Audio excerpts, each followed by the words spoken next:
and to bring you your fix of everything related to the Montreal Canadiens. Two men who could seriously use an intervention. Your source of Habs talk, right from the rock. Right from the rock. Hello, Canada, hockey fans, United States and Newfoundland. Hockey Junkie and GK. Welcome to Season 2, Episode number 17 of the Fix Podcast. My name is Matt. Some of you may know me as Hockey Junkie. Some of you may know me as, I don't know. What am I, Gary? A complete idiot? Not really sure where I'm going with this. Intros aren't really my thing, but joining me today is Gary. How's life in your neck of the woods there, buddy? Awesome, buddy. Nice to be back here chatting with you again. It's been a while. Oh, it's been too long, man. Oh, it's always too long. If it's one day too many away from you, buddy. 20 minutes. We can't go 20 minutes anymore. But you know what? It's actually starting to get nice outside. Ain't that good? It is good. We went like 40 hours without rain earlier. Oh, that was crazy. Yeah, I know. You know what's funny? What's funny? Over the past 2 weeks, literally, man, every time I took the lawnmower out, it started to rain. I was pissed. That's a blessing, man. Every time. Don't act like you actually wanted to mow the lawn. Well, it's a blessing until people start complaining and, the kids go missing because the grass is tall. They're out there making crop circles and shit. By people, you mean the wife. 100%. Man, I'll tell you what. You can be guaranteed we won't get any rain for the next, I'd say, 2 weeks. I seeded my lawn the other day. So last time I seeded my lawn, I think we had the driest summer in Newfoundland history. So you're welcome. Oh, man, this is the best news I heard all day. Yeah, you're welcome. Don't say I didn't do anything for you. Oh, you're a good guy, man. I do try my best. But Gary, we got a jam-packed episode today, man. Obviously, we're going to try and focus on the draft. However, did you hear the big news today? Oh, you're going to be more specific, buddy. Semi-big news. Patrik Laine hits the market. Yeah. TSN Insider Trading. Patrik Laine wants out of Columbus, apparently. It's mutual, man. It's consensual. I know that sounds weird to say, but it's consensual. What's going on between those two ears, Gary? How are you feeling about it, man? Is he a fit in Montreal or what? I mean, the answer to your question is yes and no.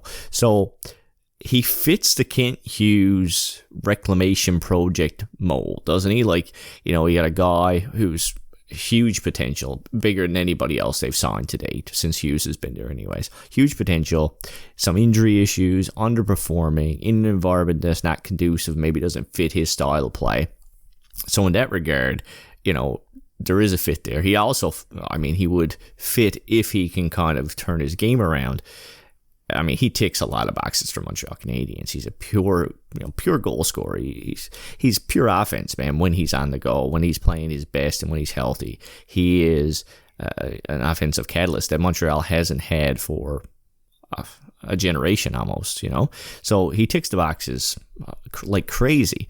But you'd be a fool not to look at it and see some red flags in there. So it's one of those things where it would be worth taking a flyer on, but it depends on the asking price. You're not giving up a king's ransom for Patrik Laine. It's similar to the Pierre-Luc Dubois situation where you look at it and you say, if we can get him at a bargain price, then it's worth doing. It's worth taking a swing. But if we got to give up assets, then it's not. And then LA Kings come along and add give up a king's ransom for him, and you're glad you never did it. And it looks really smart right now. I think if someone comes out and offers a big, massive package for Patrik Laine, this time next year, we're probably thinking, my God, did we dodge a bullet?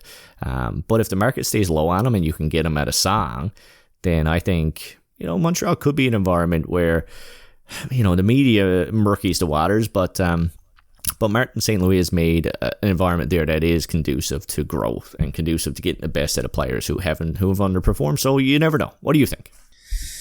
Man, he's interesting, right? He's 26 years old. He was drafted right behind Austin Matthews. He's making $8.7 million, which is quite a bit over the next 2 seasons. But I've got two fairly big concerns. Okay, number one, is his mental health. You got to admit, I mean, Habs fans, we can be a little toxic sometimes. You know what I mean? A little bit. Absolutely. It's definitely a high-temp kitchen, and I'm also concerned about his next contract as well. You know what I mean? The asking price for this guy, like you mentioned earlier, is going to be a premium, most likely. And the last thing you want is to pay such a large price for him, and then for him to just run away 2 years later, like the neighbor's dog. Yeah, I mean, I think that if you look at how many games he's played, you know, the most games he's played since 2019 is 68 games, you know, and in the last 2 seasons he's played, the last 3 seasons been 56, 55, and 18 games. So I think that's where it becomes a bit more interesting, because I don't think that anybody is going to give up a massive package for Patrik Laine. I really don't. I think he's high risk, very high risk. So I don't think they're going to get, you know, a massive package for this guy. I think Montreal has more assets that they can spare than a lot of clubs have. Like, you know, they're not huge assets. Like, they don't have any big offensive stars that, you know, just falling out of their pockets. But they do have a lot of, like, they got a lot of NHL almost ready left side defensemen who can play in your middle four, which has value. You know, they've got a lot of B-level prospects, forward prospects. You know, they don't have a lot of star power, but they do have a lot of depth in their prospect pool. So they do have a lot of pieces they could throw in Columbus's way. That could be interesting to a team like Columbus, who's in the lower half or lower third of the league as well. So, I mean, there are some things there. So, and the mental health side of things is, I think, you know, when we look at that, it's not so much a knock on him and his mental health. It's a knock on the environment that is Montreal, and that's a pressure cooker already. So if you do struggle with some of those things, and a lot of players do, then maybe Montreal's not the place to go. You know, a place like Columbus would be a better place to be, obviously, where no one even knows what a hockey puck is half the time. But obviously, it's not working out from there. Shots fired. Shots fired. All the Columbus fans that are going to be watching this tomorrow. Oh yeah, they're mad. They're mad right now, man. I hope so. Well, that's it, man. They're you know, it's a shitty situation for Columbus. It is. And not only was his value probably low to begin with, but now that it's out there, I mean that he wants out, it doesn't do much for his value. Absolutely. So it's an environment where a team that is willing to take a small risk and has some excess assets to throw towards it, you know, could pull the trigger and be, you know, maybe be rewarded for it. I can also see a team that's more of a contender, because I don't know exactly Columbus's cap situation, but I'd be surprised if they don't have a little bit of wiggle room there. You know, if they can retain on a guy like that and send them to, I mean, you picture him in, well, Edmonton next year, you know, picture him in, you know, in New Jersey. You know, they're looking to get some guys like that. Picture him in Tampa Bay. You know, a lot of these teams that are on the, you know, maybe either on their way back down or on their way up, who could use a guy like that, and could get him at a bit of a retained salary. There's some potential there as well. So, I mean, Montreal is not going to be the only team swinging for this guy. But what they get for him is going to be interesting to see. 100%, man. Now, you said the C word earlier too. I mean, we got a big bone to pick with the C word right now. We got to talk about CapFriendly, Gary. Are you pissed? Are you as pissed off as I am right now? What a bunch of dicks. It just doesn't make any sense to me. I mean, you know, you want fan engagement. You want the fans to be interested in the team and in the product. I mean, CapFriendly is a major part of the fan experience. Like, you look at hockey pools and cap-related pools and stuff like that. I mean, a bunch of fan engagement runs through the ability to be able to build rosters around this stuff. You know, a bunch of speculation from fans, and even, I mean, reporters, everyone across the hockey landscape uses this website, and to just kind of buy it and kill it seems like, I don't know, it seems foolish to me. And I mean, to think that something's not going to pop up and replace it also seems silly. So, I mean, I think that it's just stupid. You got to get on that. Like, I can see you being the guy that starts up your own site like that. Yeah, you're looking for how to turn on Audacity to record this shit. Good point. That's definitely a Gen Z type thing. But hopefully somebody gets it going, man, because I mentioned to you earlier, like I'd actually pay for this shit. Like if you couldn't get it for free, I'd actually pay for it because you don't know what you got until it's gone. And man, I use that site every single day. I used it right before this podcast to find out how much Patrik Laine makes. I was looking at free agents, blah, blah, blah. Like every single day. Even depth charts, like they got team depth charts there. It's a fantastic website. It is. And like for Washington to buy that, you gotta be looking and thinking like, do you need really to go like and get a public company? You don't have anybody internal that's doing this stuff. Like, I don't know. No shit, right? Yeah, to me it seems like every team in the league should have that information at their fingertips and not need an online website resource to access it. But who knows? Well, Ovi's definitely not beating Gretzky now. It's written in stone. Oh, that's it. Way to go, you. You're gonna boycott him. So, did you see my video today? I did. Yeah, I think. Did you see my my tree guys? The guys that I want the Habs to take. Oh, you know what? I didn't see your video today. Then, bastard. Well, Gary, today I made a video, and it's the first time this has ever happened. Awkward moment. I made a video today and I gave my top 3 guys that I want Kent Hughes to take at number 5. First, I went with Ivan Demidov. He's obviously the highest candidate there for me. I mean, the guy got hands on him like Edward Scissorhands. He's unbelievable. I was actually looking at a few compilation videos over the past couple of days, and man, when he gets in on a breakaway, like, you're not stopping him. He's a beauty. You just can't stop him. He's got slick skills. And coming in at number 2, I had Kaden Lindstrom. And number 3 was a little bit different, that I kind of figured that, I was going to go off the rails a little bit, but I had Tij Iginla. I'm not surprised at all. No? that would be... I think that's the top 3 for most Montreal Canadiens fans right now. If you look at things, I mean, the funny thing for me is that when was the last time we did a podcast? It's 3 weeks ago, probably, is it? 1990. That's the way it feels. I missed you, by the way. I think the chances of Ivan Demidov, or what everyone's impression of Ivan Demidov, falling to 5, it seemed like a long shot at that time. Even up to maybe 2 weeks ago. It seems like the last week or so, since the combine and people have got in and maybe had a little bit more information from, getting to talk to player or team scouting staffs and stuff like that and have a conversation with GMs, the chances of Ivan Demidov being available at 5 have seemed to really, really increase over the last week. Would you agree with that? That's what it seems like, man. It really does. And I'm really excited about that. Yeah, me too. And they haven't even started slandering this kid yet. I mean, last year they just went on this tirade over Michkov. I mean, with Demidov, we haven't even heard any stories yet. No Russian mob stories, no ties to the Taliban. I mean, I can't believe it. Maybe he's actually a nice kid. Maybe, who knows? It does seem like, though, since there has been chances that he could be available at 5, people have tried to put a little bit of shade on him. Have you noticed that? Yeah, that's going to happen. When it was like almost certain that Chicago was going to take him at 2, it was the worst thing in the world that he wouldn't fall to 5. And now there's a possibility that he could fall to 5. It's like, yeah, but he's playing in the Russian Junior League. Is the competition really that good?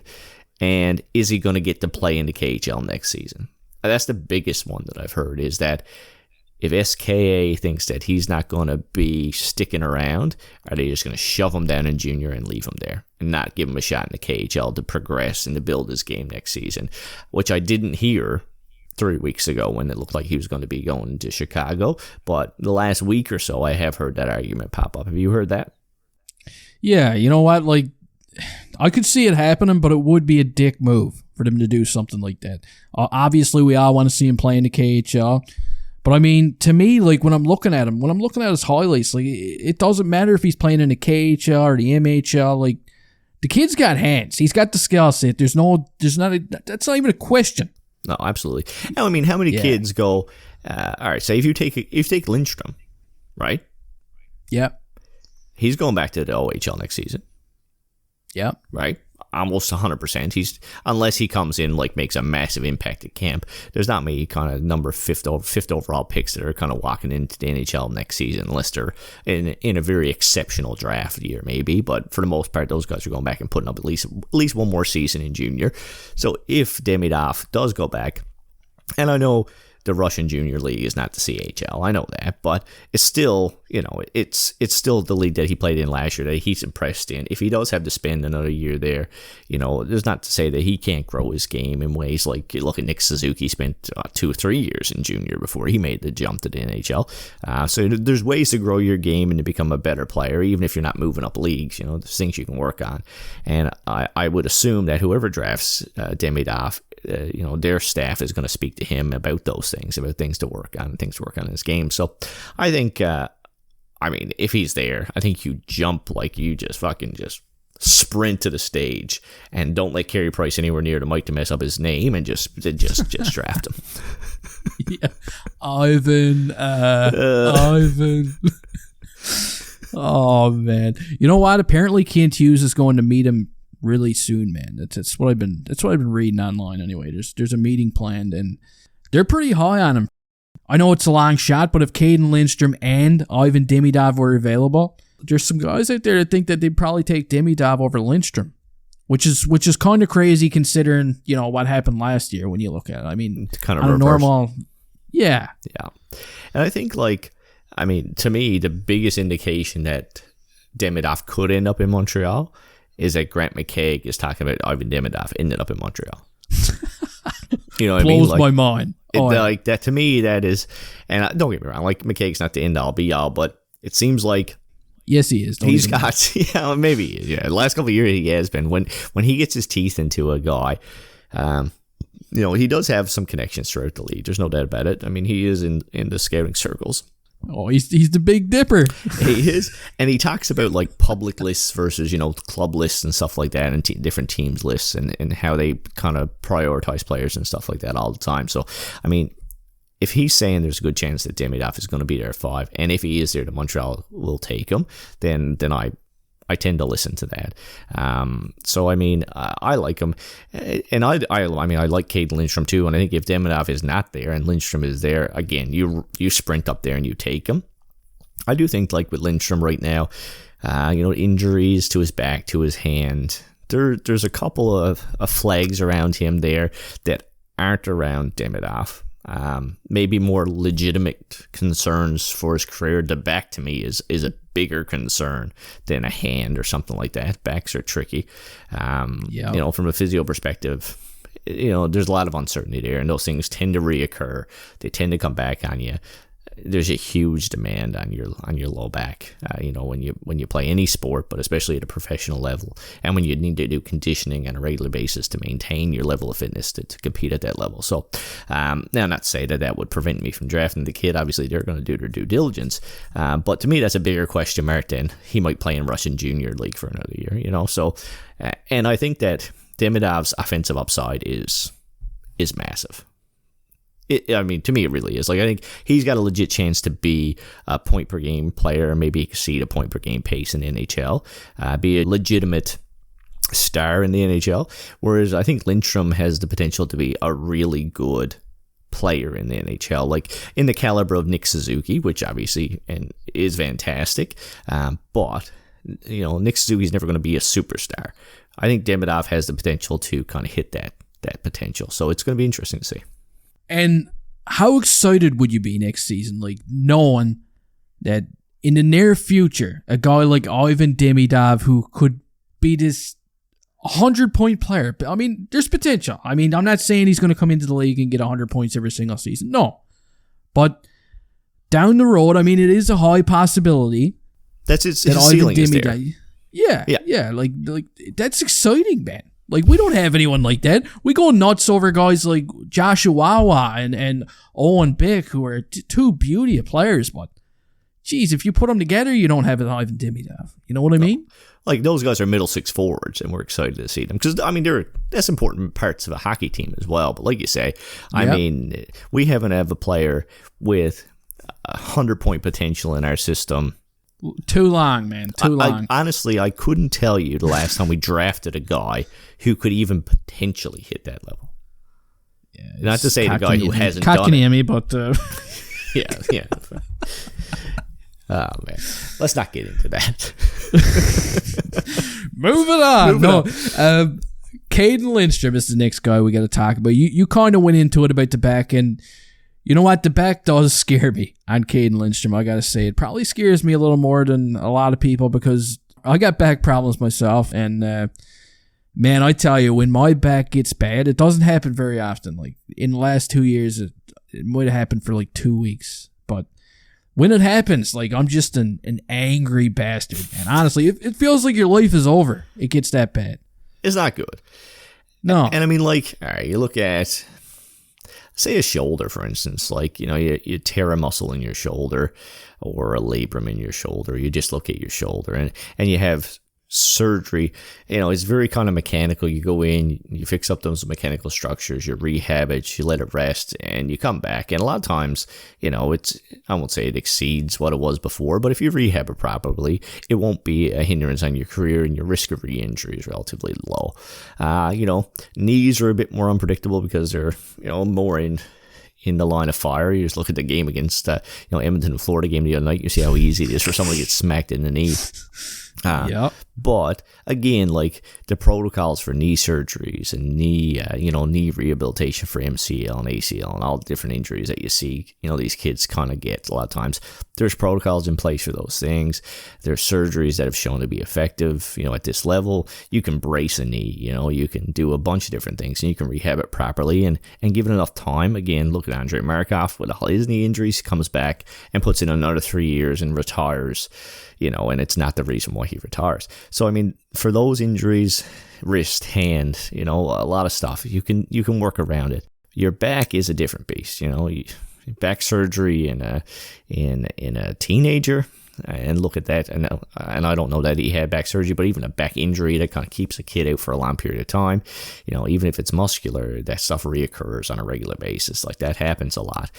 Even if it's rehab properly, you can still have reoccurrences. There's no way to protect your back. You don't brace it. You know, it's one of those things where, you know, you've seen careers in the NHL end because of back pain, and there's a reason, because it's tough, man. Like, it's tough to move around, and it's tough to kind of really fully recover from. So, obviously, they're going to do their due diligence on this kid. And if there's red flags there, I think they will stay away from him. If they draft him, it's because they're comfortable with it. And if they draft him and they're comfortable with it, then I would be comfortable with it too.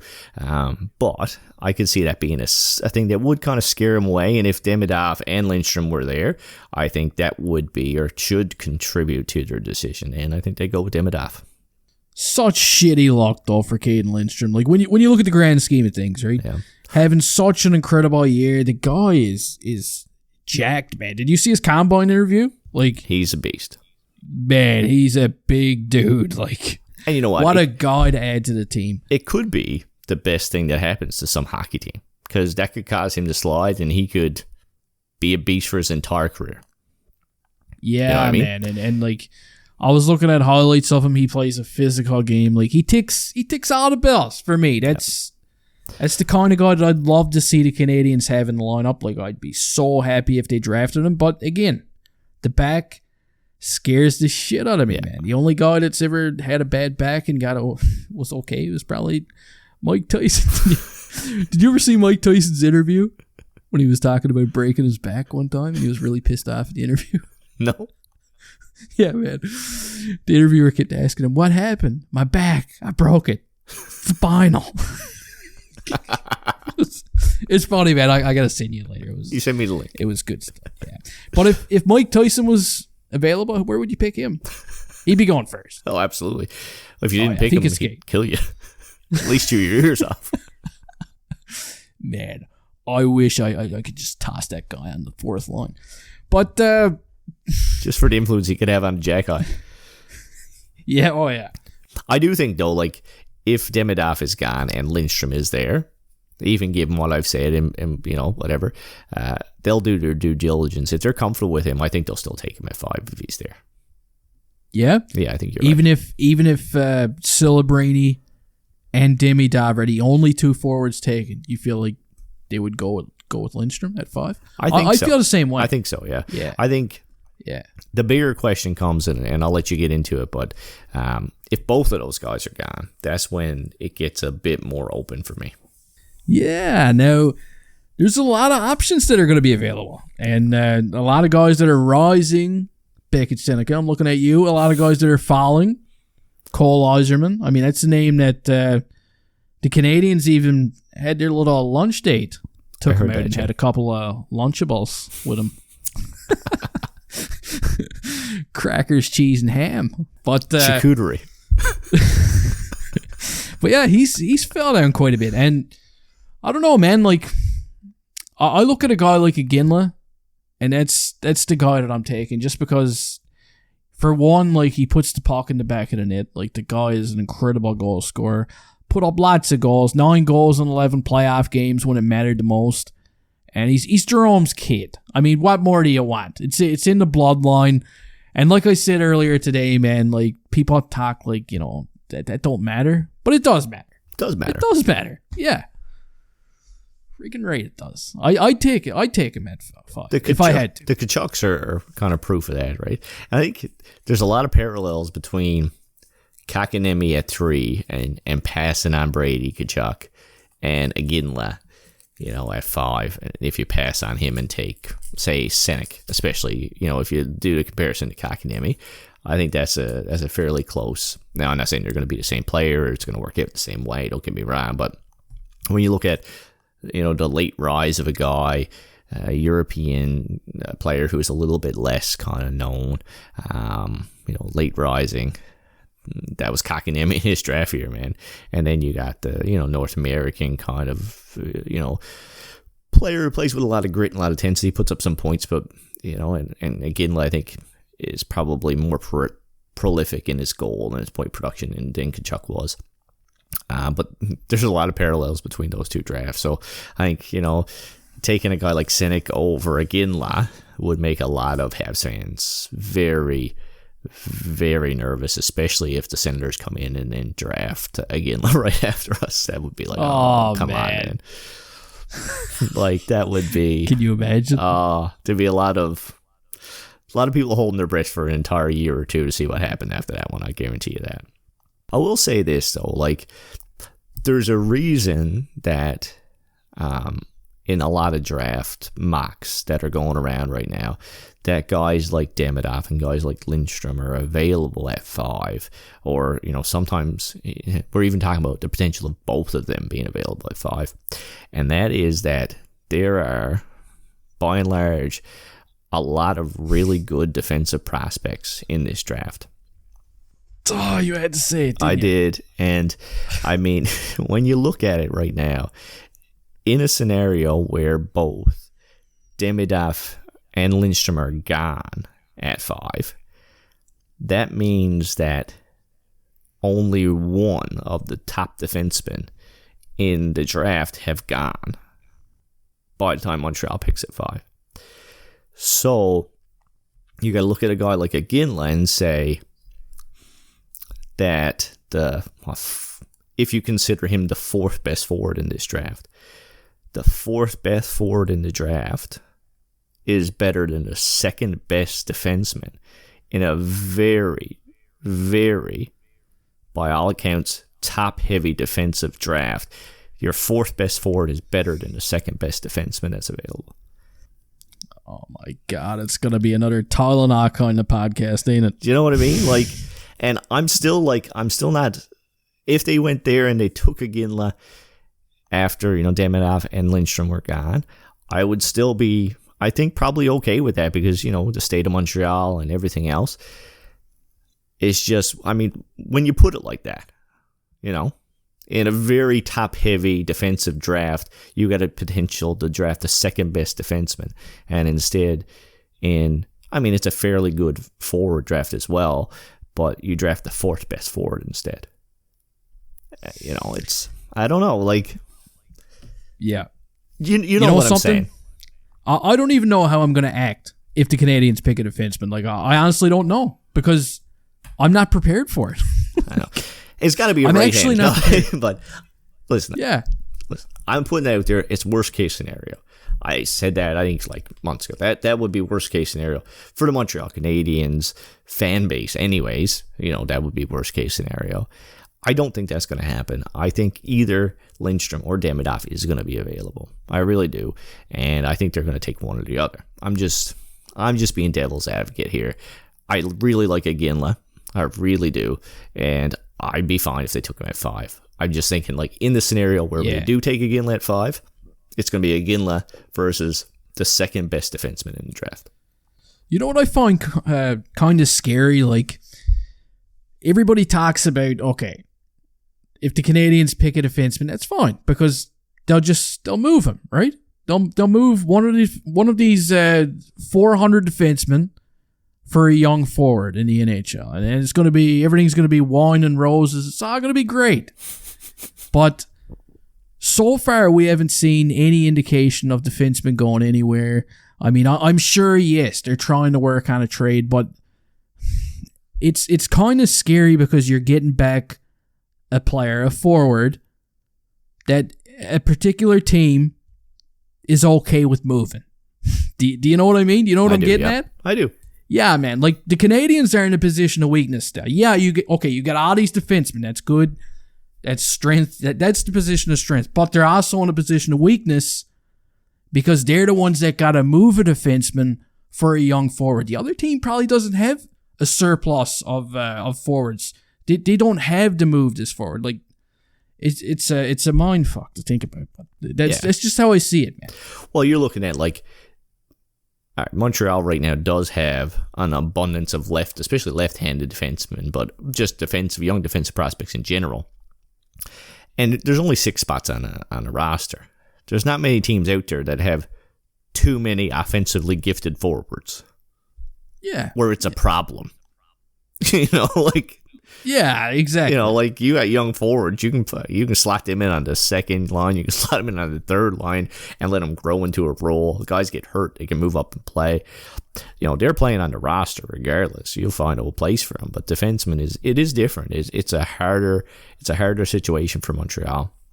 And you are right, like, in sense that, like, all right, Dave Reinbacher, for instance, we drafted him last year. If, say, Zane Parekh becomes a guy, I'm just putting the name out there, right-handed defenseman, and say, all right, well, we'll draft Parekh, and then we'll trade Reinbacher for the offensive piece that we're looking to get.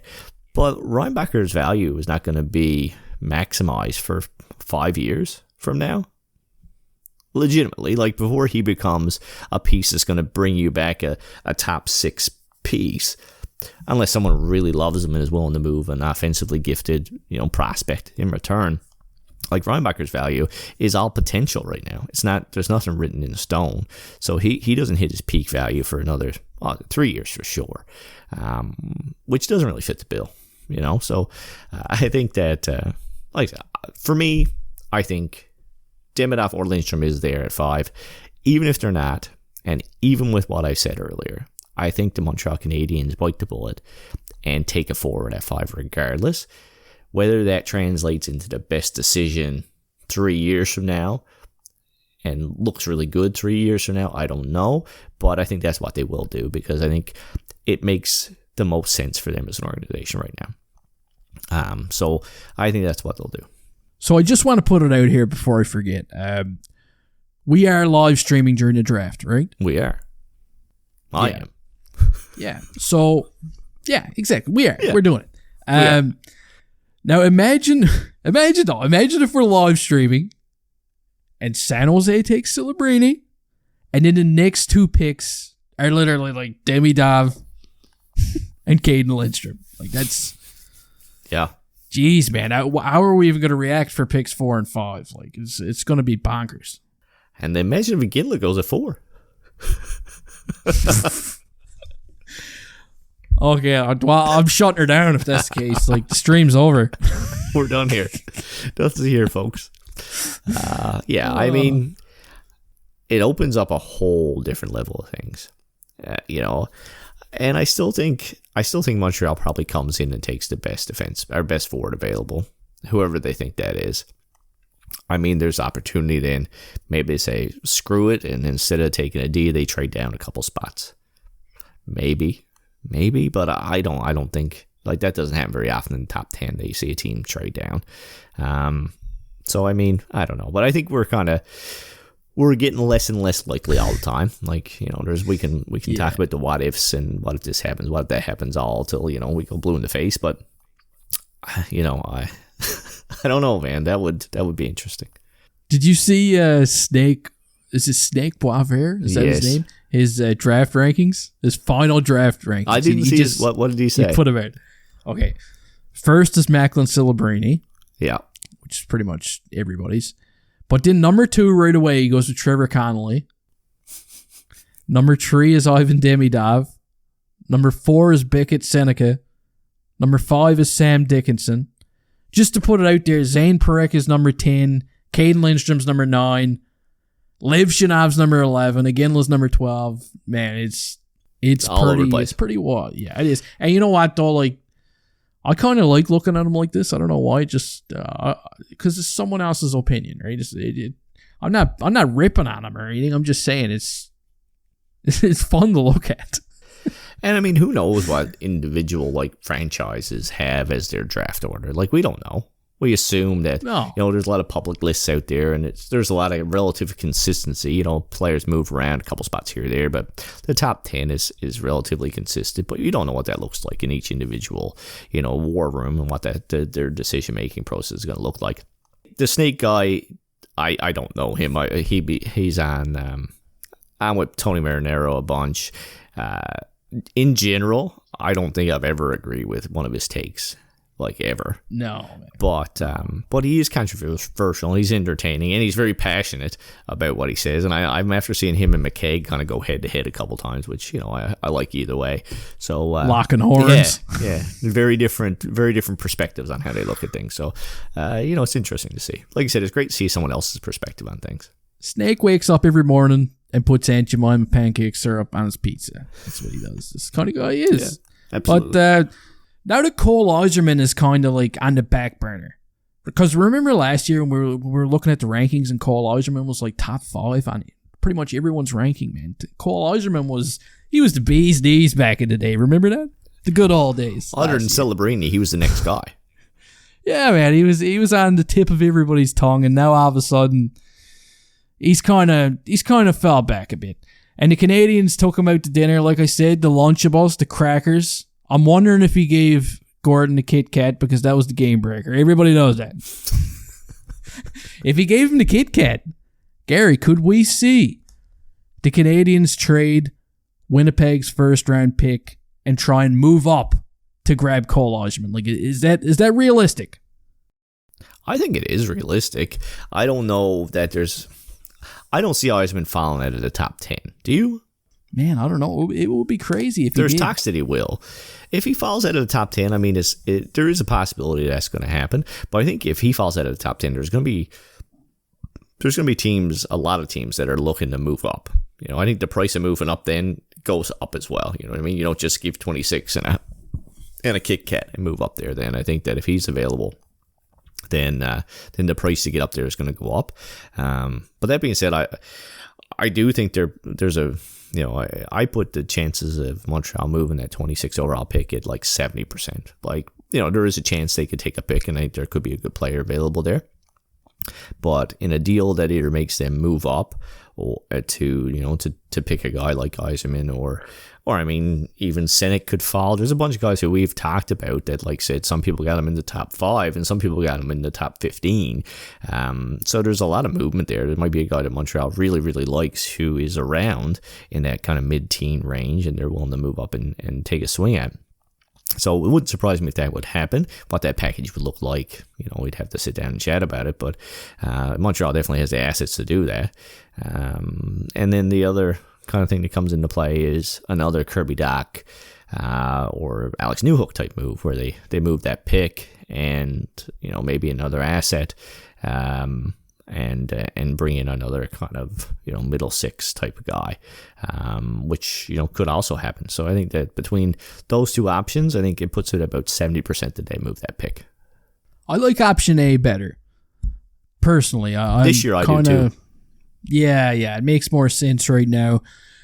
There's another thing that's on my mind too, and it's about Cole Eiserman. What if the Canadiens were talking to him because they potentially want to take him at 5, man? Like, what if that's the guy? I mean, United States Development Program. Ken Hughes knows the kid well. Yeah. He is 6 foot tall, I believe. We'll say he is. I think he is. He's not. Tippy toes he is. He's not undersized, and no. He just broke Cole Caulfield's record for goals in that program, in the United States Developmental Program. What does Montreal need more than anything else? Someone to put the puck in the net. 100%, right? 100%. That's what they need. In a world where Lindstrom and Demidov are gone at 5. And I do like Iginla. I wouldn't haul my hair out if they took a swing at Cole Eiserman. Would you? Oh, it's a tough one, man. It's a tough one. Like, if I had to pick between Iginla and Eiserman, I'd take Iginla. Fair, personally. Yeah, like I'd still go with Iginla over Eiserman, but like I wouldn't be pissed off if they took Eiserman. Like, that wouldn't happen. I wouldn't be upset or anything. I'd be surprised. Yeah, I'd be a bit surprised. Be a bit shocked. Not as shocked as last year, though. Not going to lie. But if you look at pure offensive ceiling, I don't know that there's another player who has, outside of Macklin Celebrini and Ivan Demidov, the offensive ceiling that Cole Eiserman has. I don't know why. I got a weird mind, but like, imagine if Grant McKegg's voice just came out of nowhere. It's like, let me talk about Beckett. Have you seen this kid's hands? Oh man, it would be hilarious though. I feel like though, a lot of the things going around about Eiserman are about the intangibles. Same as Mishkov last year. There was a lot of talk about his compete and his this and his that and his skating, his play away from the puck and yada, yada, yada. I mean, it just goes on and on. I feel like Eiserman, again, it's like, yeah, he can put the puck in the net, but, he frustrates scouts and they want to see him compete and round out his game and work on his skating. And there are a bunch of kind of, I guess, red flags there. But to me, it seems like a lot of intangibles that are kind of like, in there.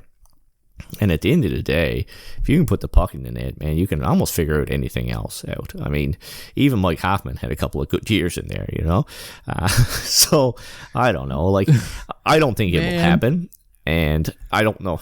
It's not like that's what I'm rooting for. He's not my guy or anything like that.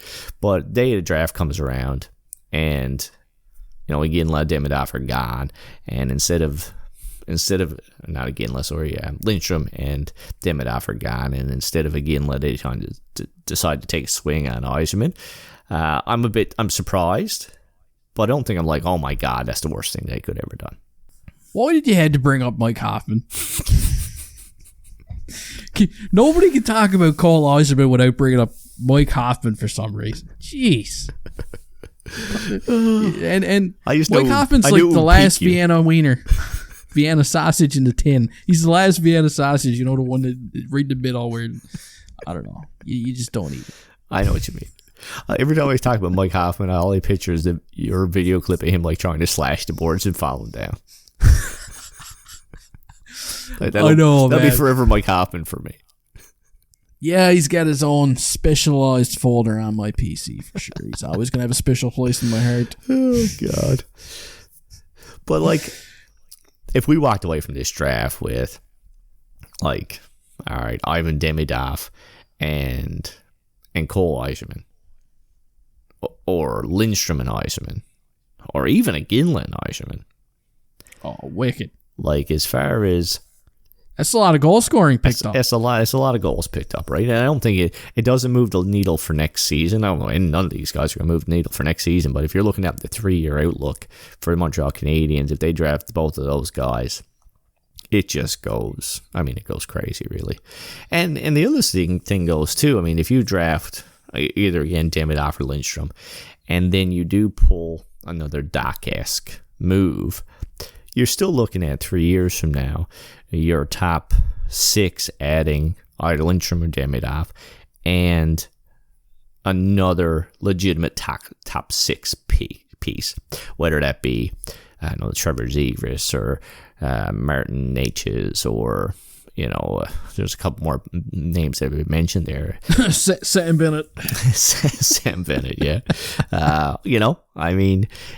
If our top 6 3 years from now has Lindstrom, Demidov, plus one of those guys in it, I think, again, that's a lineup that can compete, and especially when you look at the defensive core that we've got and the potential in net that we've got. It leaves this year is just full of possibilities, man, and it's a really exciting time. And if they wait to pull the trigger on that move, if they do use their 26th pick this year and use their 5th pick and just get 2 more, hopefully offensive-minded forwards, or use that pick to move up the draft a guy, and then next year use some of their draft capital and some of their defensemen to make a swing at a bigger player, then I'd be fine with that too. It's just going to be this year, this offseason, going into next season, is just like, it's such a transition period for the Montreal Canadiens, and transitioning from, we've been bad, and we have been bad the last 2 or 3 seasons, into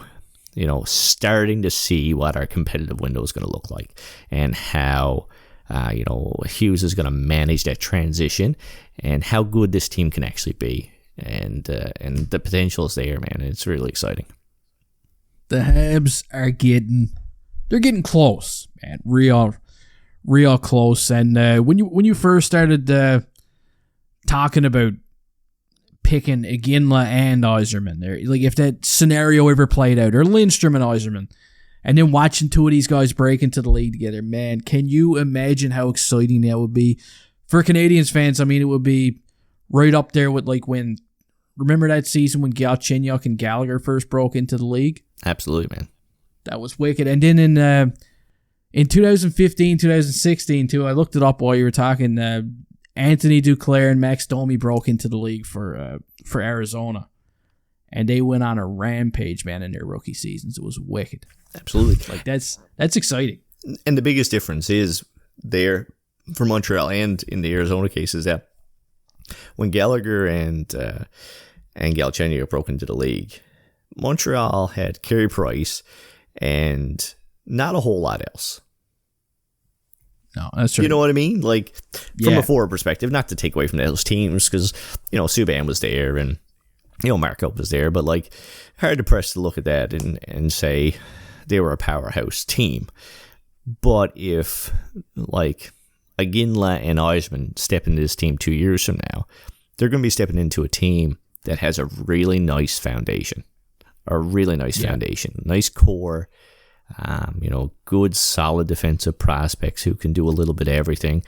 And if Fowler continues to grow, Montembeault continues to be steady and maybe, add a little bit more depth to his game. You're 2 of them playing on Sam Bennett's wing. you add a little bit of kind of intangibles in guys like Sam Bennett, because there's going to be room, and they're going to have to move out between now and then at least 3 defensemen. So there's going to be pieces come back in those deals. Like, they're going to be coming into a team. It's going to be more like Tyler Seguin coming into the Boston Bruins than it is like Galchenyuk coming onto the Montreal Canadiens. Yeah, man. You know what I mean? Exciting shit, man. That is exciting. So, Iginla, Bennett, and Eiserman injected into your top 6. That could be a lineup. All right. That could be a line right there. Now, speaking of Sam Bennett, man, do you want to touch on the playoffs? I sure do. Yeah, what the Oilers are fucking up Oilers, shit man. creek, aren't they?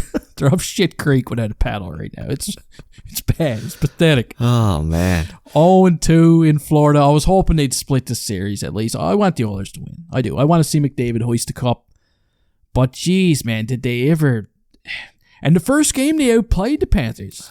They outplayed. They got robbed by Bob. They should be making shirts down there. Robbed by Bob. You should do a shirt like that. Yeah, I would if I was a Panthers channel, but screw the Panthers. But I mean, no, man, it's unreal. Exactly. It's unreal though. Like they got themselves shot in the foot now, and it's going to be tough. They got to win 2 of these next games in Edmonton, and I just don't see them doing it. Even if Florida splits it, they're done. Oh yeah, I mean you don't want to go down 3-1. Yeah, the old saying goes like you're not in trouble till you lose a game at home. And, I mean, that's true, but you're in real big trouble right now if you're the Edmonton Oilers and you lose a game at home. So, I mean, I'd be honest with you, like, we're going to do a beer bet of the week here, and I'm going to bet you, we'll just do it right now, it's not the end of the podcast, but I'm going to bet a dozen beer that Edmonton Oilers are going to beat the Florida Panthers tomorrow night. Holy shit, ballsy. Yeah, and I'll go double or nothing that they beat them by 2 goals or more. Deal. Done. All right. You little bastard. I bet they're going to do it. But I just feel like I think they are going to do that. But, I mean, the Florida Panthers are a good hockey team. There's no ifs, ands, or buts about it. They're good. They're good from the blue line out. You've been on their wagon all along. And, I thought the Rangers were going to take them out. I did. We bet on it. I lost. Can we talk about that for the next 3 hours? I was wrong. You were right. I want a 3-hour segment. You already got your beer. Don't act like you didn't. Man, you're drunk on Mike Coors Light right now. They're a wagon, man. They're a wagon, though. Like if I'm the Habs and I'm looking at a team that to model after, it's the Panthers. Like they built a team of rats. They did. Full team is rats. Yeah, they're good. They're so good, man. It's rats with skill, though, right? Like Matthew Tkachuk is a fantastic hockey player. And then you got a guy like Barkov there, man, who just, he just shuts everyone down. Like, to me, Barkov is the player that, and I don't know that he'll ever reach the offensive kind of caliber, but, that's Nick Suzuki to me.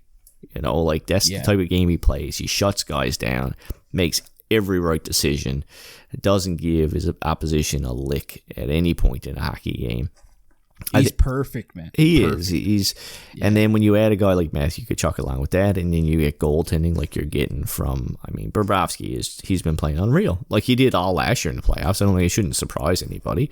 It's just this year they were in a position where everyone thought they were going to do well, and last year they were in a position where nobody thought they were going to do well. But the Florida Panthers are a good hockey team, no doubt about it. Tell me about Sam Bennett. Do you know this guy, Sam Bennett? Have you heard of him? Man, Sam Bennett, man, is a guy. Those are the guys that when you're in a fight, and every playoff game is a fight, that, they make a difference. At some point in a hockey game, there's a point where a play is going to be disputed, or the puck could go one way or it could go the other way. And those are the guys that ensure that the puck goes your way. The Sam Bennett types, I hate to say it, but the Brad Marchand types. Like, those are the guys that will go into any situation and can make a difference, whether it be with an offensive play, whether it be with a slew foot that nobody sees, whether it be with drawing a penalty, or even taking a penalty that aggravates the other team to the point where they want to get you back. Like, there's a million ways where those type of guys influence a hockey game. If you got a bunch of just those guys, you're not going to win, but you're not going to win without those guys either. So it's, he influences the game in a million different ways, man. And they're going to be, it's going to be tough to beat. Like, Edmonton's got to match their intensity, and they got to get, they got to find a way to, for me, they got to find a way to modify their game a little bit. Like, they got to stop being so cute with the puck. They were on their power plays there the other night, and it's like, man, at some point on that power play, that extra pass just can't, if you're up a goal and you want to make the extra pass, maybe, but when you haven't had a shot on net and you're on your second power play in the first period, put the puck on the net. And when you do, make sure for the love of God, that your player gets that rebound first.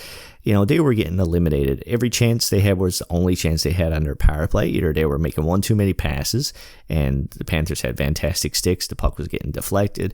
The play was getting disrupted. There was no smoothness. There was no flow to their attack. And when the Oilers did decide to take a shot, which they didn't do very often, the Florida Panthers were the first players to that puck every time. And I mean, you're on a power play. You got the extra guy on the ice. You got to be the guy who gets that puck first. And consistently, over and over again, the Florida Panthers were being the first player on the puck on a rebound or on a missed shot off the net, and that puck was down the ice. And then you got to enter all over again and expend all that energy, and there was just nothing happening there, man. So I think that they need to change their approach and simplify their approach a little bit. Maybe not for a full game, but at least for parts of the game to surprise the Florida Panthers a little bit. Like they're trying to skate the puck in the zone. I know they're a puck possession team and they're doing fantastic. And you got Connor McDavid there, so why not? But the Florida Panthers are closing the gap so well that as soon as that puck gets on your stick in the neutral zone, there's a player within 2 feet of you every time. So every now and then, man, just chip that bad boy in the zone and go and get it. Go be Sam Bennett and go get the puck at all costs and then go from there. That's my take on that series so far. Yeah, they got to start doing something different, and they should have a player that's kind of like Sam Bennett, like a poor man's Sam Bennett, and it's Evander Kane. And man, if I had to pick one player in this series so far that's, just disgusts me, like hasn't done anything, it's Evander Kane, man. A couple of years ago for Edmonton in the playoffs, he had 13 goals in 15 playoff games. He had 17 points in 15 games. And now fast forward 2 years later, and he's got 8 points in 20 games. I mean, sometimes he looks relevant, but like it's the little plays, like after the whistle, where the Panthers got a bunch of guys that are just manipulating the game their own way, and the Oilers got nobody doing that shit. Evander Kane's been useless. Absolutely. He's been a non-factor. Yeah. In this series so far. And like I said, someone's got to be that guy. And he should be that guy. He's the guy. He's that kind of guy. He is that kind of guy. So he needs to be that guy on a regular basis. And I mean, not even, all right, whatever. But I've seen in between the whistles sometimes, his mouth's going, he's pushing this guy around, pushing that guy around. That's fine to do in between the whistles. But that's not enough. You got to take that intensity and transfer it into your play, into how you approach every shift. You got to be that in your face, aggravating factor. Guys got to be coming after you when the whistle goes, not the other way around. Man. To me, yeah, like Sam Bennett, he's even got his finishing move now. He just throws the little jab when nobody's. Oh yeah, that's his Mortal Kombat finish. It looks so funny, man. Players are just skating by him, and all of a sudden they just get popped. What the hell? There's no call on the play ever. He's never been caught. He's innocent. What's your thoughts on Leon Draisaitl not getting suspended? As long as, I think if it was the other way, like, I'm going to be completely honest. I think if it was Ryan Lomberg hitting McDavid like that or something, he's probably getting suspended. I feel that way anyway. Like, I'm not saying that Draisaitl should be suspended, but I don't know. It just seems like there's a double standard sometimes. There was a bit of an elbow there. Now I don't know if it really, like, I don't know, man, because the game is it's changing all the time. Everybody wants everything now. Like when I reviewed the Oilers and Panthers game, the last one, in the comments section, it was nuts. Like, no matter what you say, the other team's going to be pissed off. You know what I mean? There's no pleasing everybody. Absolutely not. Because, yeah, man, like the neon knees and stuff, I felt like the major was a bit much. I agree. On the neon knee, for example. You know what I mean? I agree. Draisaitl did catch him with an elbow. I seen the elbow come up. He popped him with it. But at the same time, again, like, I don't know if it really warrants a suspension. But at the same time, if it was McDavid, and a guy like Lomberg again hit him, he's probably getting suspended 100 times.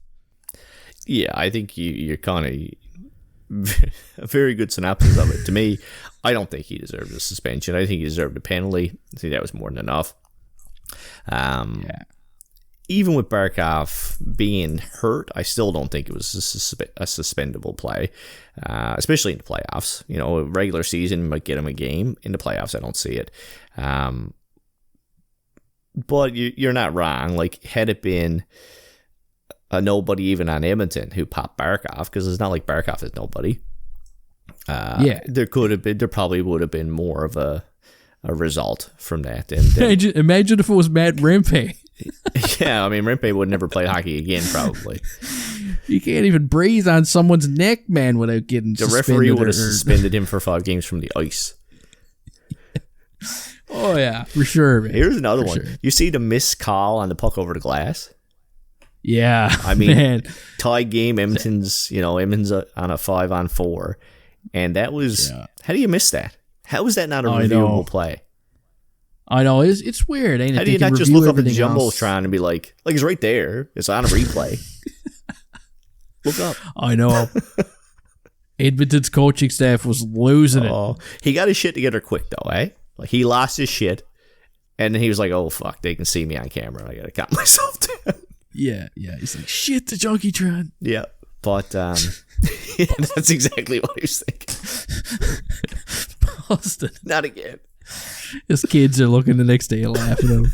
Dad, you gotta calm yourself down. I wish. It'd be funny. But no, man, like, to me, I wouldn't have, I don't think he deserved a suspension. I know if you're a Florida Panthers fan right now, you're probably like, yes, he did deserve a suspension, but I think the penalty on the ice was enough. And like, that's like the 5-minute major. When I looked at that, I was like, yeah, I mean, I thought he deserved a penalty for it. When they reviewed it, I thought they were going to knock it down to, I mean, it was a knee on knee, there's no doubt about it, but intent to injure, I don't know. You look at the tripping penalties that were called later on in the period. I mean, other than the fact that the player was hurt on the play, there's very little difference in the actual plays themselves. You know, the guy tries to dodge, the other guy tries to move laterally to catch him, and the legs hit each other. One play is a trip because it's a little lower. The next play, he's hurt, and it's a knee on knee because it was a little higher. But I don't think there was any more malicious intent on any of those plays. So, again, I think that, to me, even the 5-minute major, if you're an Oilers fan, the only redeeming factor is that there was no goal scored against, and then it went 4-on-4, and they ended up actually scoring on the 4-on-4, so you can kind of let it go. But I think had Florida scored on that 5-minute power play, like, I think Oilland would have just imploded. Yeah, could have been crazy, man. Could have been crazy, and it's already bad enough. It's already really bad. Wow, man, you like Edmonton is the Florida of Canada, you know. Yeah, it is. Florida's crazy, you know. I love Florida, going there on holiday in November, but you know, they'd be crazy, and the Oilers, you know, Edmonton, Alberta's, they're all crazy too, in a good way. So you know, it's going to be heated. That's what it's all about. They're beautiful. Absolutely, they're beauties. But I don't know, man. They got a tall order the next couple of games. Tomorrow night they're going to be playing again. Gary thinks they're going to win. Yep, absolutely. I'm cheering for Florida tomorrow night. It's going to be tough. You know you're not cheering for Florida. Yeah, there's booze on the line, Gary.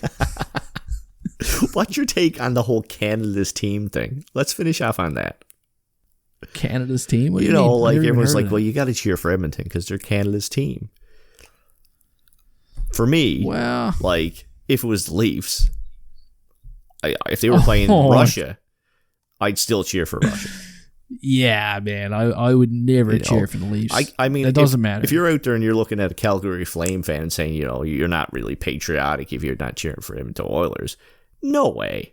Like, there's no way there's a Calgary Flame fan out there, a true diehard Calgary Flame fan out there that's cheering for the Edmonton Oilers right now. I don't think. No. Or a Vancouver Canucks fan, for that matter.